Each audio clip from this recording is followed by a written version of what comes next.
Hi, today we are with another question of our PYQ series और ये question NEET 2026 का है, exam का है। हमारे क्वेश्चन में ये बोला जा रहा है कि किसी एसिडिक मीडियम में ऑक्सैलिक एसिड के दिए गए वॉल्यूम और मोलैरिटी को जब पोटेशियम परमैंगनेट के साथ टाइट्रेट किया जाता है तो पोटेशियम परमैंगनेट सॉल्यूशन का स्ट्रेंथ यानी मोलैरिटी क्या होगा। आपने एक सिंपल रूल पढ़ा होगा जो कि हमें बताता है कि N1 into V1 is equal to N2 into V। इसमें जो n है वो हमारा क्या है, वो हमारा नॉर्मेलिटी है। और नॉर्मेलिटी का एक फॉर्मूला आपने पढ़ा होगा, that is molarity into n factor. ये हमारा n फैक्टर क्या होता है, n फैक्टर हमारे पास किसी भी एसिड में जो रिप्लेसेबल H प्लस आयन होता है उसे ही n फैक्टर कहा जाता है। इसे निकालने का फॉर्मूला भी होता है जो हमें बताता है change in oxidation state into number of atoms और मॉलिक्यूल्स दैट हैव पार्टिसिपेटेड। आप यहाँ पे देखोगे कि मैंने डेफिनेशन में जैसे आपको बताया कि एन फैक्टर क्या है, H प्लस आयन रिप्लेसेबल है। ऑक्सैलिक एसिड की अगर बात करें तो हमारे पास यहाँ पे H2C2O4, यहाँ पे 2 हाइड्रोजन, तो इससे ज्यादा तो ये डोनेट कर नहीं सकता है, रिप्लेस हो नहीं सकता है। तो इसकी एन फैक्टर की अगर बात करें तो हमारे पास कितना हो जाएगा, 2 हो जाएगा। अब हम गिवन डेटा को लिख लेते हैं। हमारे पास अगर आप देखोगे V1 कितना गिवन है, हमारे पास V1 10 मिलीलीटर गिवन है। अगर हम यहाँ पे M1 की बात करें तो वो हमारे पास 0.25 गिवन है। अगर हम यहाँ पे V2 की बात करें, ये हमारे पास 10 मिलीलीटर गिवन है। और अगर हम यहाँ पे M2 की बात करें तो ये हमें क्या करना है, ये तो फाइंड आउट करना है।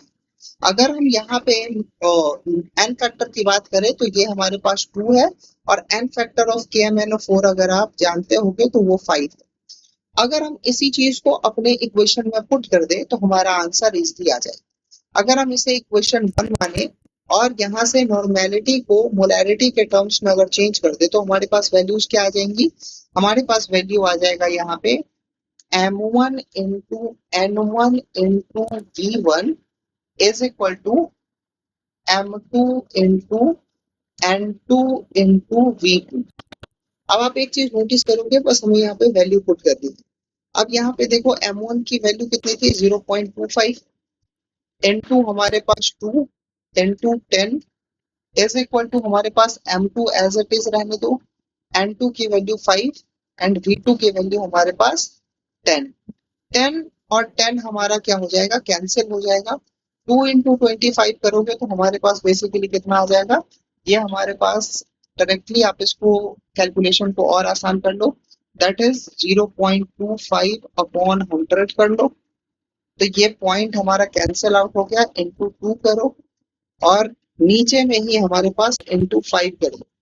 अब ये हमारे पास बेसिकली ये 5 टाइम्स खत्म हो गया और ये हमारे पास 5 से ये 20 टाइम्स खत्म हो गया, 2 से ये हमारे पास 10 टाइम्स खत्म हो गया।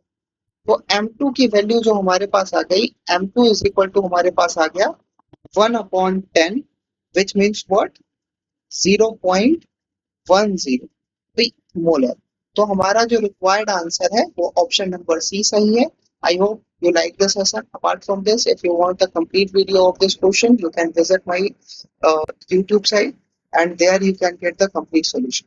Apart from this, thank you so much. Have a great day.